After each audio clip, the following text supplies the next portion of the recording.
Bonjour à tous, j'espère que vous allez bien. Bienvenue dans cette 9e vidéo du Vel-Exode. On est sur une étape entre Moissac et Montauban. Voilà, donc je viens de quitter le canal du Midi, tout au loin vers les cheminées, pour reprendre un nouveau canal qui me mènera jusqu'à Montauban. Alors j'ai quitté ce canal du Midi qui était très beau et qui était aussi assez monotone. Voilà, donc je ne sais pas si comme moi vous en aviez assez de voir cette eau.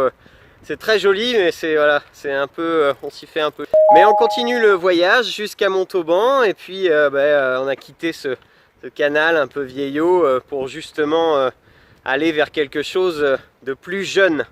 C'est le titre de cette vidéo, les voyages forment la jeunesse. Voilà, je voulais vous parler de ces voyages. Aujourd'hui, la jeune génération est une génération clairement qui voyagera plus que celle d'avant. Je prends comme exemple, j'ai un petit neveu qui a à l'heure actuelle 4 ans, qui a plus de tampons sur son passeport que moi. Et pourtant je voyage un peu. Donc voilà, je pense qu'on a une génération qui s'oriente clairement vers le voyage. Et puis on a cet adage de dire les voyages forment la jeunesse. Alors je pense qu'effectivement de voyager ça forme. Ça nous donne un autre horizon, ça nous donne d'autres choses à voir. Je peux vous prendre un exemple là-dessus. Moi, un voyage qui a clairement changé ma jeunesse sont les camps baladins. Et clairement, ça m'a amené ici à travailler pour l'église et puis à agir pour les jeunes de la région. Donc c'est clairement quelque chose qui m'a beaucoup marqué et je pense qu'il y a beaucoup de voyages qu'on peut faire comme ça aujourd'hui avec les scouts, avec d'autres associations comme la Ligue pour la lecture de la Bible. Il y a beaucoup de voyages qu'on peut faire étant jeune qui forment la jeunesse et le Vel-Exode qui nous mènera au saut kiff et au grand kiff en 2021 clairement fera partie d'un de ces voyages. Il faut que je vous parle d'un texte biblique de quelqu'un qui a lui voyagé et beaucoup été transformé par son voyage. C'est dans le livre des Actes au chapitre 9, c'est Paul, qui à l'époque s'appelait Saul.